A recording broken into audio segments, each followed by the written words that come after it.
Bismillahirrahmanirrahim. Assalamualaikum warahmatullahi wabarakatuh.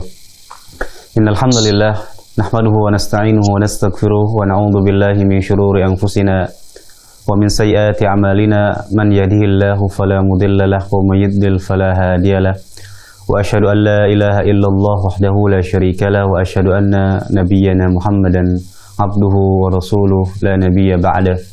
Yaqulu tabaraka wa ta'ala ya ayyuhalladzina amanu taqullaha haqqa tuqatih wa la tamutunna illa wa antum muslimun. Amma ba'du fa inna asdaqal hadithi kitabullah wa khairul hadi hadi Muhammadin sallallahu alaihi wasallam wa syarrul umuri muhdatsatuha fa inna kulla muhdatsatin bid'ah fa inna kulla bid'atin dhalalah wa kulla dhalalatin finnar.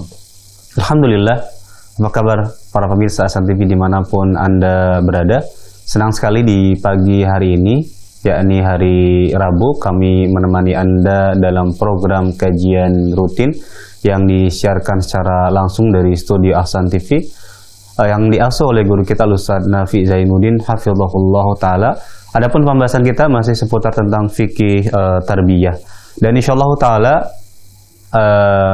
pembahasan kita pembahasan yang sangat menarik, yakni seputar tentang motivasi dari seorang pendidik.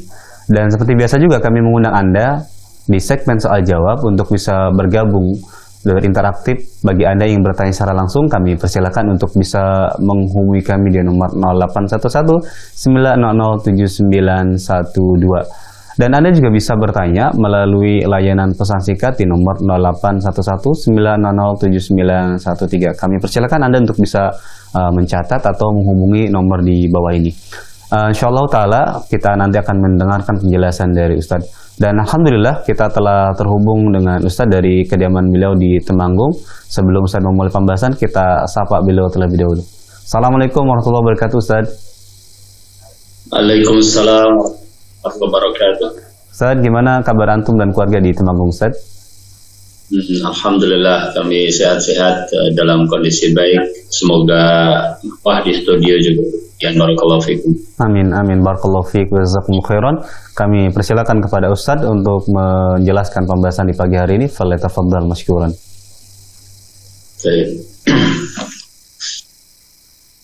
Assalamualaikum warahmatullahi wabarakatuh.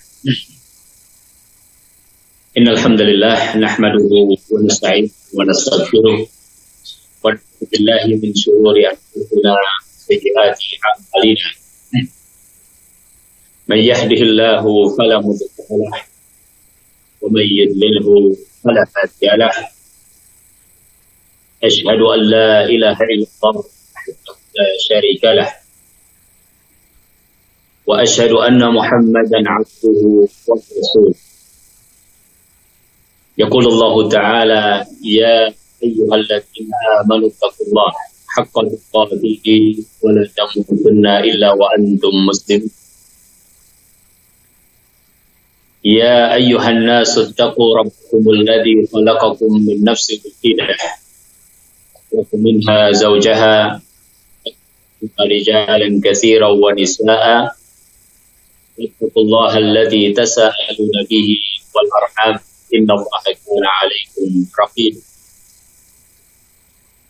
يا أيها الذين آمنوا اتقوا الله وقولوا قولا سديدا يصلح لكم أعمالكم ويغفر لكم ذنوبكم ومن يطع الله ورسوله فقد فاز فوزا عظيما. أما بعد فإن أصدق الحديث كتاب الله وخير الهدي هدي محمد صلى الله عليه وسلم. Syarrul umuri muhdatsatuha yakin bid'ah dalalah wa kullu dhalalatin finnar. Salli wa nusallim ala Rasulillah wa ala alihi wa ashabihi wa man tabi'ahum bi ihsan ila yaumil qiyamah.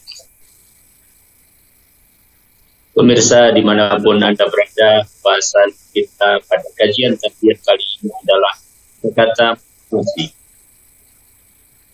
Al-Imam Asy-Syafi'i rahimahullah ta'ala pernah mengatakan sebuah maqalah. Beliau mengatakan dan siapa yang tidak merasakan baik di belajar, maka dia akan merasakan baik kebodohan panjang. Sebuah kata-kata sangat seorang, kadang-kadang apa yang diucapkan oleh seorang dia ternyata membawa bahan yang besar anak didiknya. Banyak hal kita merasa untuk melakukannya. Kita menyadari bahwa kita telah menyelesaikan. Rasulullah Shallallahu Alaihi Wasallam ada satu nabi yang Allah Subhanahu Wa Taala berikan dia. Allah Subhanahu Wa Taala memberikan kepada beliau Sallallahu Alaihi Wasallam jawami' sebuah mukjizat, sebuah maziyah yang pada diri Rasulullah Sallallahu Alaihi Wasallam beda dengan para rasul. Nabi kita Sallallahu Alaihi Wasallam melakukan tarbiyah kepada para sahabat dan kata-kata beliau Sallallahu Alaihi Wasallam memiliki keindahan pendidikan yang telah dilakukan oleh beliau sehingga melahirkan generasi. Terlalu banyak contoh yang kita bisa dapatkan di dalam perjalanan hidup Rasulullah Sallallahu Alaihi Wasallam dengan para sahabatnya. Bagaimana beliau Sallallahu Alaihi Wasallam dengan kata-kata yang mulia mampu kehidupan yang dipenuhi dengan kekayaan jahiliyah menjadi kehidupan yang penuh dengan sinar yang menerangi segala kegelapan menjadi cahaya yang akan terus-menerus berkembang. Dan Subhanahu wa Ta'ala jadikan Islam sebagai yang menyentuh seluruh rakyat dan merambah kepada diri. Kita ambil sebuah contoh di mana Rasulullah SAW mengubah yang tadinya berada di dalam kerasnya padang pasir jadi hidup yang penuh dengan keindahan hidayah dari Allah Subhanahu wa Ta'ala. Abdullah bin Mas'ud radhiyallahu ta'ala anhu, beliau adalah salah satu di antara sahabat-sahabat yang mendapatkan sentuhan kata dari Rasulullah Sallallahu Alaihi Wasallam. Kita tahu bahwasanya beliau radhiyallahu ta'ala anhu dahulunya hanya salah satu di antara mereka yang kepala kampung tuanya. Beliau radhiyallahu ta'ala anhu mengembala kampung Uqbah bin Sa'id. Tentu orang yang seperti beliau radhiyallahu ta'ala anhu saat itu bukanlah seorang yang bisa dipandang. Padahal saat itu mereka orang-orang Arab jahiliyah mempunyai satu kebiasaan, yaitu lantunan syair-syair mereka. Suatu hari Abdullah radhiyallahu ta'ala anhu tidak mendapatkan melainkan hanya dan tertawa hina dari orang Quraisy yang merendahkan. Tapi siapa sangka bahwa itu adalah salah satu di antara awal perubahan yang sangat dahsyat dari Abdullah bin Mas'ud radhiyallahu ta'ala anhu. Setelah kakinya yang bisa berada di atas dada yang hina dari orang musuh Allah Abu Jahal. Abdullah bin Mas'ud radhiyallahu ta'ala anhu berjumpa dengan Rasulullah Sallallahu Alaihi Wasallam pertama kali. Allah ditemani oleh Abu Bakar As-Siddiq radhiyallahu ta'ala anhu. Mereka sedang berada dalam peristiwa di mana mereka harus lari dari kejaran orang-orang Quraisy. Tibalah di suatu tempat bertemu dengan Abdullah Mas'ud radhiyallahu taala anhu yang sedang mengembala kambing. Maka terjadilah perjumpaan pertama dan itu mendalam antara as-sahabi al-jalil Mas'ud radhiyallahu taala anhu, pendidik yang terbaik yaitu Rasulullah sallallahu alaihi wasallam, yang dipilih yang sangat mulia yaitu Abu Bakar radhiyallahu anhu. Rasulullah sallallahu alaihi wasallam mula-mula bertanya kepada Abdullah bin Mas'ud radhiyallahu taala anhu. Saat itu adalah masih bandingkan dengan Rasulullah dan juga Abu Bakar. Rasulullah alaihi wasallam mengatakan, "Ya gulam, hal laka laban tasqina?" Wahai putraku, wahai anak kecil, apakah mempunyai seekor kambing yang mengeluarkan air susu? Kami ingin minum. Sallallahu alaihi wasallam dan Abu Bakar dalam kehausan. Kemudian Abdullah bin Mas'ud menceritakan tentang dirinya, "Faqtu in tamanu askikuma." Ini hanya menggembala kambing punya orang. Ya. Mungkin aku akan berikan kepada kalian berdua. Maka Nabi Shallallahu Alaihi Wasallam mengatakan, "Allah indak min jad'atin lam yanhal fahd." Kalau begitu, apa engkau punya betina yang buah orang? Jadi tidak mungkin kambing itu mengeluarkan air. Intinya seperti yang dikatakan oleh Nabi Shallallahu Alaihi Wasallam. Qultu na'am biha. Abdullah bin Mas'ud mengatakan, iya, kalau begitu aku akan berikan kepada kalian berdua. Sallallahu alaihi wasallam mendapatkan Alaihi Wasallam ya, penting air itu dari kambing tersebut. Nabi Sallallahu Alaihi Wasallam berdoa kepada Tuhan, memohon, dan terjadi mukjizat Sallallahu Alaihi Wasallam. Anas Siddiq radhiyallahu taala anhu mengambil sebuah buku yang cukup. Sallallahu Alaihi Wasallam dan Abu Bakar radhiyallahu anhu mendapatkan bahwa kambing dengan Allah Subhanahu wa taala, Allah Sallallahu Alaihi Wasallam mengeluarkan. Setelah itu kemudian Sallallahu Alaihi Wasallam dan Abu Bakar serta Abdullah bin Mas'ud minum dari air kambing tersebut. Kemudian setelah Rasulullah mengatakan, "Ibislah," maka kemudian ibis.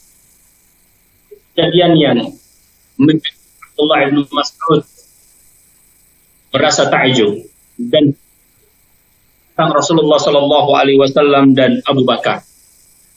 Setelah nampak potensi dari Abdullah bin Mas'ud radhiyallahu taala melihat kejadian tersebut, maka Abdullah bin Mas'ud mengatakan, "Alim min hadzal qaul." Ajarkanlah kepadaku perkataan apa ini.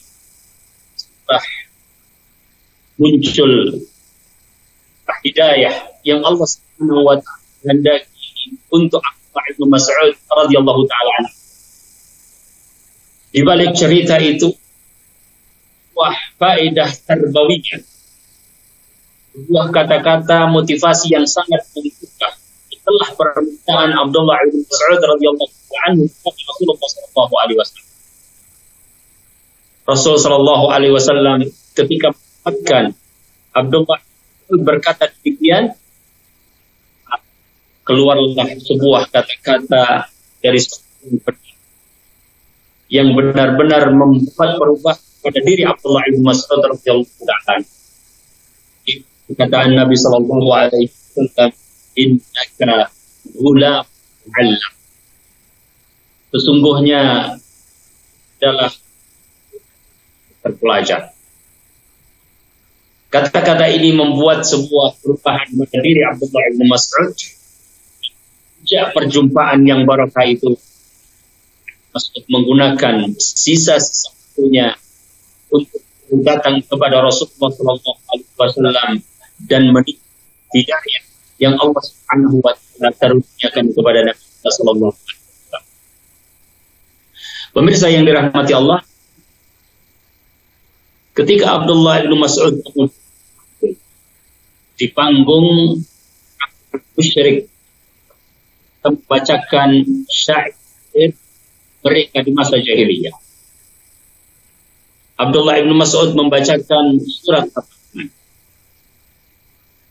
dan mereka tidak menganggap apa yang dibaca oleh Abdullah bin Mas'ud. Kemudian mereka lama-lama mengetahui bahwa Abdullah bin Mas'ud telah mengikrarkan keislamannya kepada Rasul Shallallahu Alaihi Wasallam, dan jadilah dia seorang Muslim. Tadinya Shallallahu Alaihi Wasallam menginginkan ada seorang yang membacakan ayat-ayat Al-Quran kepada orang-orang musyrik itu, berharap ada selain Abdullah bin Mas'ud yang akan berangkat. Namun belum ada yang menunjuk dirinya untuk tampil di hadapan orang-orang Quraisy. Abdullah bin Mas'ud yang telah termotivasi dengan begitu dahsyatnya kepada Rasul Shallallahu Alaihi Wasallam, aku yang akan membacakan untuk mereka, wahai Rasulullah. Para sahabat mengkhawatirkan akan terjadi apa-apa. Beliau radhiyallahu taala anhu masih kecil, namun beranian hasil dari motivasi Rasulullah Shallallahu Alaihi Wasallam mendorong begitu kuat Abdullah bin Mas'ud untuk tampil di hadapan mereka. Meskipun di saat pertama Mas'ud hanya mendapatkan balasan yang disebutkan dari orang-orang Quraisy itu, fisiknya juga disakiti di tengah para sahabat, dan para sahabat mengetahui apa yang terjadi dan ingatkan kepada Abdullah bin Mas'ud bahwa itulah yang mereka khawatirkan terjadi pada diri Abdullah bin Mas'ud. Dengan tegas pula Abdullah bin Mas'ud mengatakan, sejak kejadian ini minta besok kembali kepada mereka untuk membacakan ayat-ayat Allah, membacakan kepada mereka. Pemirsa yang dirahmati Allah, perjumpaan Rasulullah SAW dengan ashab al-jalil Mas'ud ternyata membuahkan sebuah yang cukup besar, dan kata-kata motivasi Ibn al-Ghulam Mu'allam mempunyai pengaruh positif yang kemudian terus-menerus membawa perubahan kepada Abdullah bin Mas'ud radhiyallahu taala anhu. Bahkan kelak beliau kemudian mengabarkan kepada Rasulullah sallallahu alaihi wasallam pada hari Badar tentang kepastian Abu Jahal, musuh Rasulullah sallallahu alaihi wasallam, sangat keras. Abdullah bin Mas'ud radhiyallahu taala anhu mendapatkan kemuliaan untuk membawa informasi betapa Allah buat menjinakkan Allah Subhanahu wa taala. Pemirsa yang dirahmati Allah, kata Rasulullah sallallahu alaihi wasallam ini adalah kata-kata yang sebuah terbaik untuk kita sebagai orang, sebagai pendidik, sebagai seorang yang mengajarkan kebaikan dan menyebarkan dinul Islam, berdakwah kepada Allah Subhanahu wa taala. Kadang sebuah kata membawa perubahan yang begitu besar pada diri seseorang. Dan betapa banyak kita dapatkan para ulama, orang-orang yang punya pengorbanan hanya berawal dari kata-kata dan Rasulullah Sallallahu Alaihi Wasallam taruh yang ini dalam kejadian. Yang lain, misalnya di sini oleh Syekh Allah, kejadian yang dialami Amah bin Zaid bin Harith. Semoga Allah Subhanahu wa taala ridhaan kepada mereka alaihi adalah seorang yang masih sangat muda. Namun diberikan kepercayaan oleh Rasulullah SAW memimpin sebuah pasukan perang. Dalamnya ada para sahabat juga. Ya. Meskipun belum jadi peperangan tersebut, Rasulullah Shallallahu Alaihi Wasallam wafat dan kemudian dilanjutkan oleh Abu Bakar yang terbentuk sama Ibnu Zaid. Saat itu Rasulullah SAW mendapatkan ada sesuatu para sahabat. Ya. Karena Usamah saya pada catatan salah satu yang membuatnya Usamah saat itu adalah bahwasanya Rasulullah SAW bersama ibu beliau Sallallahu Alaihi Wasallam. Jadi usia yang masih sangat belia. Namun diberikan kepercayaan yang begitu besar. Ketika kemudian ada sebuah perasaan yang kepada sebagian akan ditunjuknya Islam. Nah, kita perhatikan apa kata-kata Rasulullah SAW saat itu. Nabi Shallallahu Alaihi Wasallam atad'anu bihi faqad antum abihi. Apakah kalian menyaksikan kepemimpinan? Jika kalian menyaksikannya, kalian menyaksikan kepemimpinan bapaknya Zaid bin Harith. Padahal kita tahu bagaimana beliau gugur, ya. Bagaimana beliau menjadi wah monumen di dalam masalah Haratul Jaish, wah pasukan. Maka Rasul Shallallahu Alaihi Wasallam mengatakan kata-kata yang mulia kepada para sahabat alaihim ajma'in. Dia mengatakan, wah, kana khaliqan bil imarah. Demi Allah bahwa Zaid yang dulunya sangat pantas untuk memegang imarah tersebut, memegang kepemimpinan pasukan itu. Wa min ahabbin nas ilaihi wa ada min ahabbin nas ilaihi ba'd. Zaid saat itu adalah orang yang sangat aku sayangi. Kamah saat ini ada orang yang paling aku sayangi setelahnya. Kata-kata ini seperti Allah adalah kata-kata yang sangat mengangkat manusia, sangat mengangkat mental Allah Ta'ala. Ya. Bagaimana seorang yang sangat hadapan sahabat kita. Mereka, para sahabat, telah banyak berpengalaman di dalam berbagai peperangan. Dan mereka yang sejak sama Rasulullah SAW.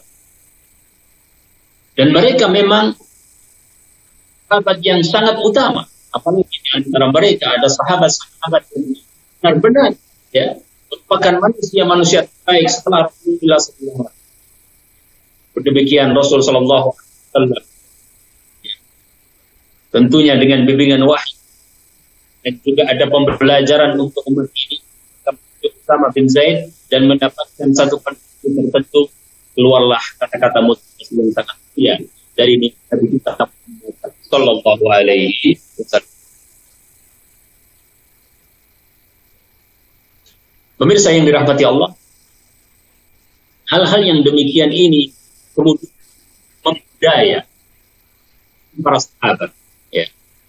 Kita akan tahu bagaimana ini dilakukan para sahabat kibar kepada mereka sahabat-sahabat yang masih relatif kecil. Seperti misalnya Umar bin Khattab kepada Abdullah bin Abbas anhum. Demikian juga bagaimana kita mendapatkan bahwasanya mereka, para pemuda juga sama seperti itu, memotivasikan kepada saudara-saudaranya di dalam jalan-jalan kebaikan. Sebuah kisah yang jadi perdebatan terbunuhnya Abu Jahal di perang Badar. Sebuah peperangan yang menandakan bagaimana Allah Subhanahu wa taala menunjukkan kemuliaan Rasulullah sallallahu alaihi wasallam dan sahabat didikan Rasulullah sallallahu alaihi wasallam. Mereka ada 2 orang pemuda yang mereka berasal dari Ansar. Yang keduanya hanyalah bekerja di sebuah kebun di antara kebun yang ada sebagai mereka sehari-hari. Jika tadi kita awali dengan cerita Abdullah bin Mas'ud radhiyallahu taala anhu, seorang yang tadinya kepala kambing untuk Uqbah bin Mu'ayth. Kali ini 2 orang Ansar yang kesehariannya berada di kebun. Merekalah yang berperan besar atas terbunuhnya Abu Jahal. Sebagaimana disebutkan di dalam Bukhari dan Muslim dari hadis Abdurrahman ibnu Auf, dia berkata, "Inni la fi al-badr," berada di hari perang Badar. Ittafaltu, kemudian aku menengok. Kita an-yamini wa an-yasari atayani haditha. Aku menengok ke kanan dan menengok, dapatkan ya, ada 2 orang pemuda hadis ini yang sangat diam. Bahkan lam akan iman. Ya. Seakan-akan aku tidak bisa menjamin keamanan, ya, mereka berdua. Ya. Ada sesuatu dirasa oleh Allah Taala anhu, ya. Yakni bahwasanya orang pemuda ini tentunya adalah mereka yang memenuhi syarat untuk berada di dalam Rasulullah Sallallahu Alaihi Wasallam. Ya. Karena pada pertemuan yang sebelumnya kita mengetahui bagaimana Rasulullah Sallallahu Alaihi Wasallam tidak mengizinkan kepada Abdullah, ya, dan kepada sahabat yang belum cukup usia untuk bersama Rasulullah Sallallahu Alaihi Wasallam dan para sahabat kibar. Idh qala li ahaduhum sirran bihi. Ternyata 2 orang pemuda ini beliau, ya, tentang sesuatu dengan bisik-bisik. Punya keinginan yang sama, ya. Tetapi berbisik, ya, tidak diikuti oleh yang lain. Ya. Apa kan yang mereka lakukan saat itu? Mereka hari ini, wahai pamanku, katakan kepadaku, kasih tahu kepada diriku, mana yang namanya Abu Jahal. Wa qultu, maka aku katakan, yabna akhi, wa madza tasna'u? Wahai putraku, apa yang engkau akan lakukan untuk Jahal? Wala ahadtullaha in ra'aituhu an aqulahu amutaduna. Aku telah bersumpah kepada Allah, ya. Kalau aku mendapatkan orang ini, jadi orang sangat memusuhi Rasulullah SAW, sangat jahat kepada Rasulullah SAW, sangat jahat terhadap wahyu. Kalau aku menemui orang ini, maka aku akan menewaskannya, tewas di hadapannya. Kemudian anak yang juga mengatakan secara pelan-pelan pada beliau radhiyallahu ta'ala anhu dengan perkataan, keduanya mempunyai keinginan yang sama, ya, ingin mempunyai yang besar di perang Badar dan mencari orang yang paling memusuhi Rasulullah Sallallahu Alaihi Wasallam. Dan benar-benar kata beliau melihat keduanya Allah yang mereka sangat cepat menghadapi. Pemirsa yang dirahmati Allah, keduanya kemudian dewasa jahat, namun berselisih di hadapan Allah. Ya, siapakah di antara keduanya yang punya menewaskan mereka ini dalam Mu'ad, ya, Ibnu Amr Ibnu Jamuh, dan yang adalah Mu'awiyah. Kemudian Rasulullah SAW kepada keduanya untuk mereka, apakah ada bekas. Ternyata Rasulullah SAW mendapatkan bekas dari itu dan terus mengatakan kepada mereka berdua bahwa telah dewasa. Pemirsa yang dirahmati Allah, tentu beberapa kejadian ini adalah kejadian menggambarkan kepada kita berbagai peristiwa. Ya. Kita ingin mengambil sebuah kejadian lain, ya, yaitu peristiwa ilmiah, diskusi ilmiah yang terjadi di kalangan mereka para sahabat ridwanu alaihim ajma'in, dan mengikut sertakan Gulam, ya, seorang yang masih di bawah usia peserta majelis yang ada di kalangan para sahabat ridwanu alaihim ajma'in. Di antaranya ini ditunjukkan oleh kejadian Umar bin Khattab radhiyallahu taala anhu kepada Abdullah bin Abbas radhiyallahu taala anhuma. Saat itu Umar bin Khattab radhiyallahu taala anhu berada di dalam satu majelis bersama kibar Badr, yaitu para sahabat yang terlibat di dalam perang Badar. Berarti sahabat-sahabat kibar, ya. Sedangkan Abdullah bin Abbas radhiyallahu taala anhu masih sangat kecil. Bagaimana saat itu Al-Abbas, ya? Bagaimana Rasulullah sallallahu alaihi wasallam, ya, mendapatkan bahwa Abdullah bin Abbas dengan saudara-saudaranya masih diminta untuk berlari menggapai Rasulullah sallallahu alaihi wasallam, ya. Jadi Abdullah bin Abbas adalah salah satu di antara mereka sahabat yang masih sangat belia. Suatu hari berada di majelis bersama Umar bin Khattab radhiyallahu taala anhu dan kibar sahabat, ya. Sebagaimana diceritakan di dalam riwayat Bukhari. Qal kana Umar yudkhiluni ma'a asyiyahi Badr.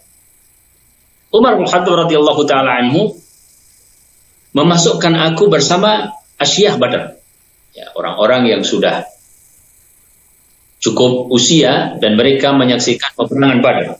Ya. Faka'anna ba'dhuhum wajada fi nafsihi. Ya. Faka'anna ba'dhum wajada fi nafsihi. Sebagian mereka kayaknya mendapatkan perasaan yang berbeda, sesuatu yang berbeda. Kenapa dimasukkan Abdullah bin Abbas bersama mereka? Bahkan sebagian mereka mengatakan bahwa kami juga mempunyai anak-anak, ya, yang seusia dia, tapi tidak masuk di dalam majelis ini. Tetapi kenapa Abdullah bin Abbas masuk di dalam majelis ini? Ya. Kemudian diceritakan bahwasanya, ya, fada'a dzata lailatin fa'atqalahu ma'ahum fama ru'itu annahu da'ani yawma idzin illa liyuriyahum. Ya. Jadi Abdullah bin Abbas memang diundang di majelis itu dan beliau melihat bahwasanya memang itu sebuah kesengajaan dari Umar bin Khattab radhiyallahu taala anhu. Ya. Setelah berada di majelis, maka Umar bertanya kepada para sahabat yang lain, ma taquluna fi qaulillahi ta'ala idza jaa nasrullahi wal fath. Apa pendapat kalian tentang firman Allah Subhanahu wa taala dalam surat An-Nasr? Idza jaa nasrullah wal fath. Ya, apabila datang, ya, pertolongan Allah wal fath. Ya. Maka sebagian mereka menjawab, amarana nahmadullah ta'ala wa nastaghfiruh idza nusirna wa fataha alaina. Ya. Sebagian mereka mengatakan ayat ini menunjukkan bahwa kita ini diminta untuk memuji Allah Subhanahu wa taala dan beristighfar kepada Allah Subhanahu wa taala apabila kita dimenangkan oleh Allah Subhanahu wa taala dan Allah datangkan kemenangan fath kepada kita. Ya. Sebagian sahabat yang lain memilih diam. Ya. Kemudian Umar bin Khattab radhiyallahu taala anhu bertanya kepada Abdullah bin Abbas radhiyallahu taala anhuma, ya. Ahakadza taqulu ya Ibn Abbas? Apa seperti itu pendapatmu wahai Abdullah bin Abbas? Faqultu la, kata Abdullah bin Abbas, tidak, ya. Qala fama taqul? Kemudian apa yang engkau katakan? Bagaimana pendapatmu? Qultu huwa ajaluhu Rasulullah sallallahu alaihi wasallam. Ayat ini menunjukkan tentang ajal Rasulullah sallallahu alaihi wasallam. A'lamahu lahu. Allah Subhanahu wa taala menunjukkan akan datangnya ajal itu kepada Rasulullah sallallahu alaihi wasallam. Idza jaa nasrullahi wal fath, dan itu adalah pertanda akan dekatnya ajal Rasulullah sallallahu alaihi wasallam. Fasabbih bihamdi rabbika wastaghfirhu innahu kana tawwaba. Faqala Umar ma a'lamu minha illa ma taqul. Umar mengatakan, aku enggak tahu kecuali seperti apa yang kau katakan. Ya. Pemirsa yang dirahmati Allah Subhanahu wa taala, ya, kita lihat bagaimana Umar bin Khattab radhiyallahu taala anhu memberikan motivasi kepada Abdullah bin Abbas, memasukkan di antara Asyah Badr, kemudian menunjukkan bahwa dia punya kemampuan seperti kita mengatakan kepada anak didik kita, misalnya bahwa ya, kamu lebih hebat dari apa yang kamu tahu. Kamu mungkin merasa berat ketika belajar, tapi kamu akan merasakan nikmatnya ketika engkau selesai belajar. Kelak engkau belajar saat ini, engkau memimpin di masa depan. Kata-kata yang menggugah, ya. Dan insya Allah kita bisa memunculkan kata-kata yang seperti itu kepada masing-masing anak didik kita sesuai dengan kemampuan mereka masing-masing. Ya. Dan Rasulullah Sallallahu Alaihi Wasallam, kemudian para sahabat ternyata membudayakan hal-hal yang semacam itu. Sebuah motivasi yang terus terjadi di kalangan mereka. Bahkan Rasulullah Sallallahu Alaihi Wasallam ya, juga mengatakan hal yang sama kepada banyak sahabat. Abdullah ibnu Abbas sendiri, ya, awalnya mendapatkan doa dari Rasulullah Sallallahu Alaihi Wasallam, sebagaimana beberapa riwayat, ya, dikatakan bahwasanya Rasulullah Sallallahu Alaihi Wasallam memeluk Abdullah ibnu Abbas, ya, ke dada beliau, kemudian mengatakan, Allahumma allimhul hikmah, ya Allah ajarkanlah kepadanya al-hikmah. Kemudian Abdullah ibnu Abbas menceritakan tentang dirinya, ya, bahwa hari itu dia berada di rumah bibinya Maimunah. Kemudian ketika Rasulullah Sallallahu Alaihi Wasallam mendapatkan air wudhu dari Maimunah radhiyallahu taala anha, beliau mengatakan, ya Rasulullah, wada'alaka hadza Abdullah ibnu Abbas, ya, bahwasanya yang membawa ini tadi wahai Rasulullah, ya, adalah Abdullah ibnu Abbas. Apa, ya, komentar Rasulullah Sallallahu Alaihi Wasallam saat itu? Allahumma faqihhu fiddin wa allimhu at-ta'wil. Ya Allah, faqihhu fiddin, jadikanlah dia orang yang faqih di dalam agama, dan ajarkanlah kepadanya at-ta'wil, ajarkanlah kepadanya tafsir Al-Quran. Maka menjadilah Abdullah ibnu Abbas suatu hari turjumanu Al-Quran, ya, yaitu seorang yang membawa dari Rasulullah Sallallahu Alaihi Wasallam ilmu tentang Al-Quran. Seorang sahabat yang muda yang membawa luasnya hikmah-hikmah yang ada di dalam Al-Quran kepada generasi-generasi selanjutnya. Itu semuanya, jemaah yang dirahmati Allah, tidak lain adalah dari buah pendidikan Rasulullah Sallallahu Alaihi Wasallam yang bisa kita contoh, ya.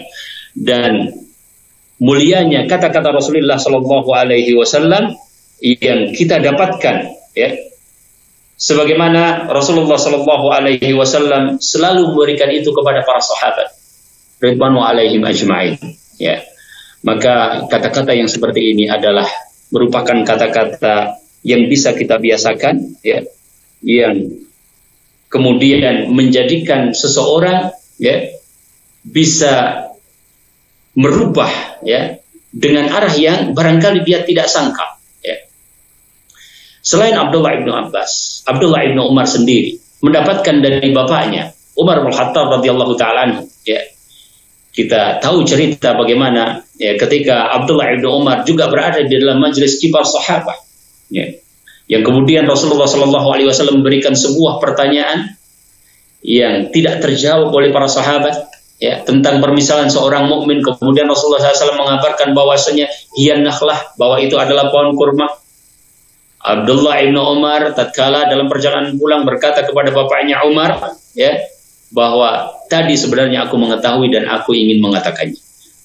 Apa kata-kata motivasi dari Umar bin Khattab radhiyallahu taala anhu kepada putranya? Ya, beliau mengatakan, ya, bahwasanya la in qultaha, ya, kalau seandainya engkau mengatakannya, ahabbu ilayya min kada wa kada, itu lebih aku sukai dari ini dan itu, ya. Ini adalah sebuah contoh, ya, yang lain yang menandaskan kepada kita bahwa budaya yang penuh dengan memotivasi ini adalah budaya yang ada di kalangan kaum muslimin sejak Rasulullah Sallallahu Alaihi Wasallam, para sahabat, ya, para ulama salafus saleh, ya. Ada di antara mereka, ya, Al Hasan mengatakan bahwasanya at-ta'allumu fi sigari kan nakshi alal hajari, belajar, ya, di masa kecil adalah seperti mengukir pada batu, ya, sebagaimana dijelaskan oleh, ya, dalam kitab Jami' Bayanul Ilmi wa Fadlih, ya, kata-kata yang menggugah kepada kita, ya. Oleh karenanya, ya, kita bisa memanfaatkan apa yang kita bisa dalam rangka memberikan motivasi kepada anak didik kita. Wallahu taala alam. Kemudian Syekh di sini membawakan beberapa contoh yang lain, ya, yang menjadikan kepada pembacanya insya Allah akan mendapatkan contoh-contoh yang nyata pada diri Rasulullah Sallallahu Alaihi Wasallam dan para sahabat. Semoga ini cukup sebagai salah satu di antara cara untuk kita membanyakkan metode di dalam pendidikan terhadap anak didik kita. Wallahu taala alam. Semoga Allah Subhanahu wa taala memberikan manfaat dan taufik serta barokah kepada kita. Aku qouli hada, inilah yang bisa disampaikan berdasarkan tema yang kita berikan pada pagi hari ini. Kita kembali ke studio Ahsan TV. Barakallahu fiik. Na'am Ustaz, barakallahu fiik wa jazakallahu khairan atas penjelasan yang disampaikan oleh Ustaz. Mudah-mudahan apa yang disampaikan kita bisa mengambil poin-poin penting dari penjelasan yang disampaikan oleh Ustaz. Baik para pemirsa Ahsan TV dimanapun Anda berada, tibalah saatnya kami berikan kesempatan bagi Anda untuk bisa bergabung dalam segmen soal jawab. Bagi para pemirsa yang ingin bertanya secara langsung, kami persilakan untuk bisa menghubungi kami di nomor 081190079112. Atau Anda juga bisa mengirimkan pertanyaan-pertanyaan melalui WhatsApp ataupun melalui pesan singkat di nomor 0811900913. Alhamdulillah nomor telepon sudah kami tampilkan di layar televisi Anda. Jadi kami persilakan bagi yang ingin bertanya secara langsung bisa menghubungi kami di nomor di bawah ini. Baik, sambil kita menunggu telepon dari pemirsa, sudah ada beberapa pertanyaan yang sudah masuk, Ustaz. Yang pertama dari hamba Allah, Ustaz, di Bekasi. Assalamualaikum warahmatullahi wabarakatuh. Ustaz, apa hukumnya seorang musrif atau pembina pondok atau asrama ketika mendapati santrinya berbuat salah langsung melakukan tindakan fisik, Ustaz, seperti memukul atau mencubit dalam rangka mendidik, Ustaz. Apakah hal itu dibenarkan, Ustaz, menurut syariat, Ustaz? Mohon nasihat dari Ustaz. Jazakumullahu khairan. Nah, Bismillahirabbil alamin wa nusalli wa nusallim ala afdhalil anbiya'i wal mursalin wa ala alihi wa ashabihi ajmain. Ya, tentang apa yang dilakukan oleh seorang musyrif ketika mendapatkan ya, santri di asrama ya, melakukan sebuah pelanggaran atau sebuah kesalahan, kemudian memberikan sanksi berupa fisik atau cubitan dan yang lainnya.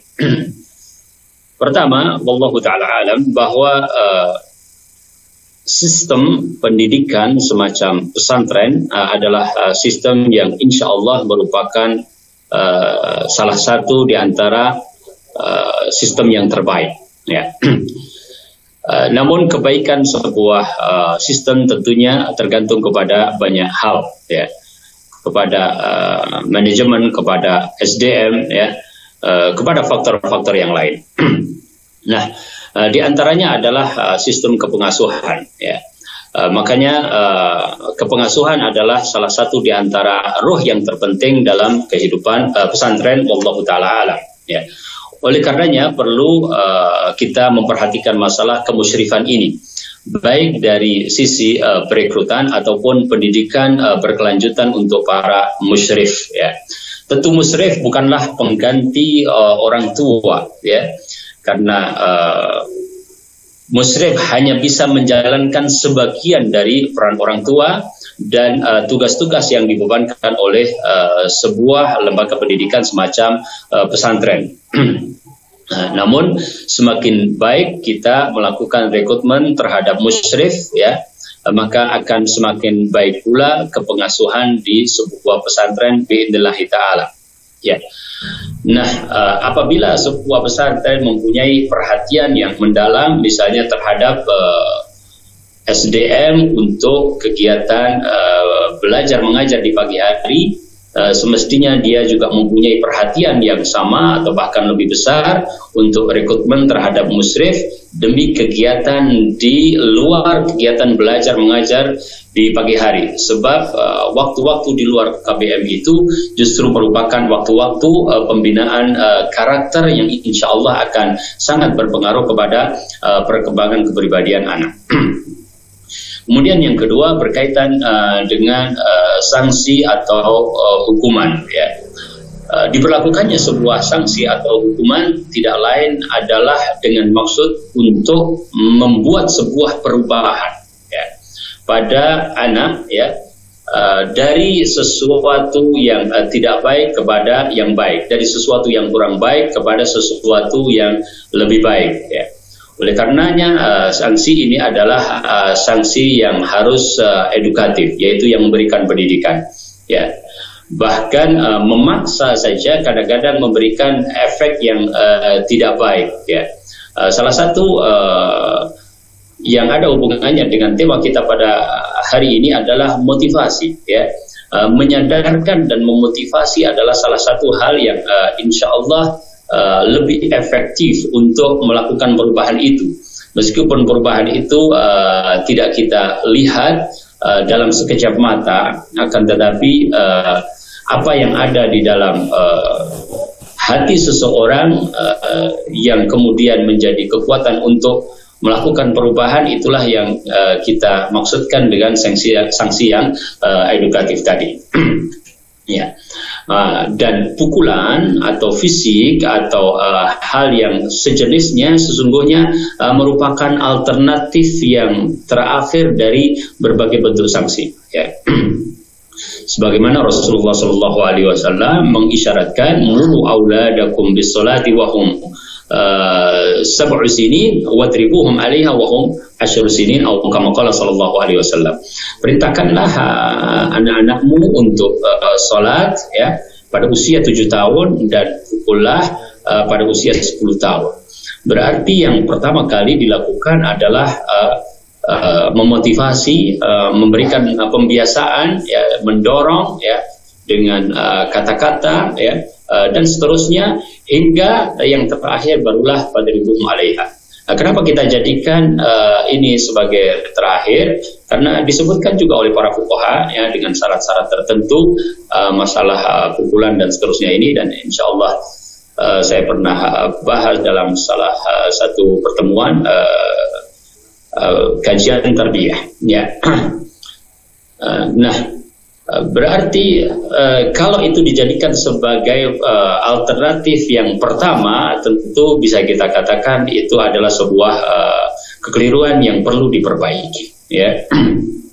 Kita juga pernah bertanya kepada salah satu murid Syekh Albani ketika berkunjung ke negara kita tentang pelanggaran-pelanggaran dari pelajar, peserta didik, santri, ya. Beliau mengatakan kalau pertama kali melakukan pelanggaran jangan ditashhir, yaitu diumumkan di hadapan orang tentang pelanggarannya, karena itu tidak efektif untuk melakukan perubahan pada diri anak. Wallahu taala a'lam. Nah, Ustaz, jazakallahu khairan atas jawabannya, mudah-mudahan bisa dipahami oleh penanya, Ustaz. Kami persilakan berikutnya bagi pemirsa yang bertanya secara langsung bisa menghubungi kami di nomor 081190079112. Baik, kita bacakan, Ustaz, pertanyaan berikutnya dari hamba Allah di Bekasi. Assalamualaikum warahmatullahi wabarakatuh, Ustaz. Di beberapa instansi pendidikan umum, mereka memiliki kegiatan ospek atau di awal tahun pembelajaran itu dengan istilah ospek, Ustaz. Kita ketahui, Ustaz, di dalam ospek itu banyak terjadi bullying pada anak-anak dari senior-seniornya. Tujuannya dalam rangka membentuk mental. Apakah perkara ini dibenarkan, Ustaz, secara syariat? Karena banyak kita dapati anak-anak yang setelah ospek itu mendapati banyak keburukan. Mohon nasihat dari Ustaz tentang hal ini. Jazakumullah khairan. Alhamdulillah wa nusalli wa nusallim ala Rasulillah. Sebuah hadis dari Rasulullah sallallahu alaihi wasallam, "Laisa minna man lam yuwaqqir kabirana wa lam yarham saghirana." Tidak termasuk golongan kami orang yang tidak menghormati yang lebih tua dan tidak menyayangi yang lebih kecil, ya. Jika kita perhatikan hadis ini dan kita jadikan sebagai salah satu landasan hukum di dalam melakukan ospek, insya Allah ospek akan menjadi ospek yang positif dan bermanfaat, ya. Karena biasanya bullying itu terjadi dari sekelompok orang, ya, kepada satu person atau dari senior kepada junior, ya. Dan itulah yang kemudian menjadikan efek-efek negatif, ya. Sementara kalau kita berpandangan kepada hadis Nabi Shallallahu Alaihi Wasallam ini, bahwa maksud-maksud positif yang ada di ospek dan sejenisnya itu bisa dilandasi dengan sesuatu yang syar'i, yaitu bahwasanya yang lebih muda itu harus menghormati yang lebih tua, dan yang lebih tua itu harus menyayangi yang lebih kecil, ya. Dari landasan hukum itulah, ya, maka kemudian kita membuat turunan materi-materi ospek, ya.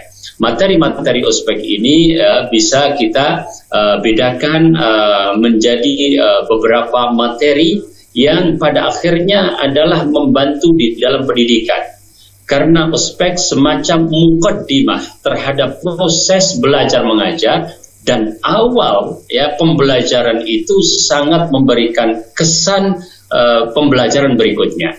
Jika ospek yang maksudnya adalah memotivasi agar lebih semangat belajar, kemudian berbalik menjadi sesuatu yang menakutkan, sesuatu yang menjadikan seseorang turun mentalnya, menjadi tidak semangat belajar, maka berarti dia sudah melenceng dari tujuan awal adanya ospek tersebut, ya. Nah, materi-materi yang bisa memotivasi santri baru atau pelajar baru di dalam sebuah sekolah, ya, bisa diatur oleh panitia ospek yang biasanya dilakukan oleh organisasi siswa, tetapi tetap dengan pantauan, pengawasan dan arahan dari para guru atau kepala sekolah atau kepala kesiswaan di dalam hal ini, ya. Sebagai salah satu contoh bahwa materi itu kita bisa bedakan antara materi ilmiah dengan materi permainan. Materi ilmiah ini berkaitan dengan materi ibadah, dengan materi akhlak, ya, dengan materi akidah misalnya. Materi permainan ini adalah permainan-permainan yang mendidik, misalnya tentang kepemimpinan, ya, tentang leadership, tentang kebersamaan, ya. tentang hormat dan kasih sayang, tentang persatuan dan seterusnya. Ya. Apabila ini dikonsep dengan baik, insya Allah memberikan efek-efek positif. Saya ambil sebagai sebuah contoh bahwa kita di sekolah ingin mengajarkan kepada mereka salat sesuai dengan tuntunan Nabi Shallallahu Alaihi Wasallam. Ya. Nah, tentu ketika mereka masuk ke pesantren atau masuk ke sebuah sekolah pertama kali, ya, kalau kita menunggu materi itu di mata pelajaran, maka akan membutuhkan waktu cukup lama. Tetapi sholat sebagaimana dilakukan oleh Nabi Shallallahu Alaihi Wasallam bisa kita ringkas dalam satu daurah, dalam satu kemasan, sebagai salah satu materi ospek, dan dengan begitu maka dia sudah akan langsung menyatu dengan jamaah yang lain dengan tata cara yang benar. Contoh yang lain misalnya keberadaan pelajar yang baru, dia harus mengikuti peraturan makan di pesantren itu, ya. Maka tidak perlu membutuhkan waktu yang lama, tetapi cukuplah itu dijadikan salah satu materi di ospek. Nah, kemudian nanti di salah satu materi itu kaitannya dengan kebersamaan dan leadership, insya Allah cukup memberikan motivasi kepada anak-anak untuk menjalani pendidikan selanjutnya. Ya, jadi intinya adalah ospek hanyalah sebuah wasilah, sebuah alat, sebuah metode, ya. Baik dan tidaknya tergantung bagaimana kita mengucapnya dan bagaimana kita mengawalnya. Wallahu taala a'lam. Nah, Ustaz, jazakallahu khairan atas jawabannya. Mudah-mudahan bisa dipahami oleh penanya. Kita bacakan penanya tahrir, Ustaz, di pagi hari ini dari seorang pemirsa hamba Allah di Cikarang Barat. Assalamualaikum warahmatullahi wabarakatuh. Assalamualaikum warahmatullahi wabarakatuh. Ustaz, bagaimana sikap kami selaku orang tua apabila mendapati anak melakukan kesalahan? Terkadang tidak terkontrol, Ustaz, suka emosi, keluar bahasa-bahasa yang menyakiti perasaan si anak. Mohon berikan nasihat kepada kami agar tidak bermudah untuk melakukan hal seperti itu, Ustaz. Mohon nasihat dari Ustaz. Jazakumullahu khairan. Nah, alhamdulillah wa nusalli wa nusallim ala Rasulillah. Ya, anak-anak kita adalah karunia terindah dari Rasulullah dari Allah Subhanahu wa taala, ya. Jadi kita harus menjaganya jangan sampai karunia yang Allah Subhanahu wa taala berikan kepada kita itu ya menjadi tidak baik karena ulah kita sendiri. Oleh karenanya pertanyaan itu sesungguhnya adalah pertanyaan yang sangat mulia, ya. Bagaimana kita menjaga amanah dari Allah Subhanahu wa taala itu, ya. Dan salah satu di antara hal yang terpenting yang dimiliki oleh para nabi, ya, sehingga menghasilkan generasi yang baik untuk manusia ini, ya. Demikian juga dengan Nabi kita Shallallahu Alaihi Wasallam adalah adanya sifat sabar pada mereka, ya. Nah, kesabaran itu adalah sesuatu yang kadang-kadang sudah ada pada diri seseorang. Kadang-kadang kita perlu mendidiknya, ya, pada diri kita sendiri sebelum kita mendidiknya pada diri kita. Innamas sabru bitasabbur. Sesungguhnya kesabaran itu adalah dengan kita melatihnya pada diri kita. Wa ma sabruka illa billah. Dan tidaklah kesabaran itu ada pada dirimu kecuali dengan pertolongan dari Allah Subhanahu wa taala. Benar bahwa kata-kata yang tidak baik yang menyakiti anak kita bisa berpengaruh sangat negatif. Apabila suatu saat ternyata tiba-tiba muncul dari diri kita, maka segeralah kita mengakui bahwa itu salah dan kita meminta maaf kepada anak kita. Insya Allah anak kita akan mempunyai perasaan yang sangat berbeda ketika mendapatkan orang tuanya mengakui akan kesalahannya dan kemudian meminta maaf kepadanya. Ada satu hal yang sangat membekas, ya. Kadang-kadang anak kecil itu yang dia ingat itu adalah bagaimana orang tua itu marah kepada kita, bagaimana orang tua itu berkata keras kepada kita, sedangkan dia tidak mengingat materi kemarahan yang diingat oleh orang tua kita. Jadi seorang ayah atau seorang ibu ketika menegur anaknya dengan kemarahan yang tidak terkontrol, ya, dia mungkin bicara misalnya tentang kebersihan, bicara tentang kedisiplinan, bahkan berbicara tentang pembiasaan ibadah, ya. Tapi karena kemarahannya yang memuncak itu, yang diingat oleh anaknya adalah kemarahannya itu lebih kuat daripada materi yang diinginkan oleh orang tuanya dalam melakukan kemarahan tersebut. Jadi sabar dengan tasabur ini adalah salah satu di antara yang terpenting di dalam hal ini. Kita upayakan dan insya Allah kita bisa melakukannya. Dan memang pembiasaan, ya, dari pengalaman insya Allah kita juga akan dapatkan bahwa beberapa orang tua tadinya tidak sabaran, tapi ketika menyadari bahwa itu tidak efektif, ya, kemudian dia melatih sedikit demi sedikit, dan kemudian Allah Subhanahu wa taala berikan kemampuan yang lebih baik, ya. Laisa syadidu bisur'ah wa innama syadidu man yamliku nafsahu wa indal ghadab, wallahu taala a'lam. Nah, Ustaz, jazakallahu khairan atas jawaban yang diberikan, mudah-mudahan bisa dipahami oleh penanya. Baik Ustaz, karena waktu yang terbatas, pertanyaan tadi sebagai penutup di kesempatan pagi hari ini, barangkali ada ikhtitam dari Ustaz, kami persilakan Ustaz. Nah, insyaallah alama kulna, kita cukupkan dengan apa yang sudah kita bahas pada pagi hari ini. Semoga Allah Subhanahu wa taala memberikan kemudahan, keberkahan, dan bahwasanya apa yang kita lakukan hari ini adalah apa yang kita harapkan di masa datang. Oleh karenanya sebaik-baik apa yang kita usahakan hari ini insya Allah akan membawa perubahan yang baik di masa yang akan datang. Dan tidak ada hal yang bisa merubah dengan sangat kuat melainkan dengan jalur tarbiyah, dengan jalur pendidikan. Oleh karenanya kita mempunyai waktu, mempunyai pikiran, mempunyai tenaga, kita gunakan di dalam bab ini, dalam masalah ini dengan sebaik-baiknya sebagaimana Allah Subhanahu wa taala berikan kepada kita biidznillah taala, wallahu taala.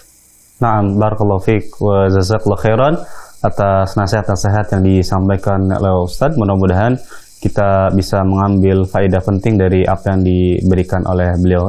Dan kami ucapkan juga jazakumullah khairan kepada seluruh pemirsa Ahsan TV yang telah menyimak dan mengirimkan pertanyaan-pertanyaan.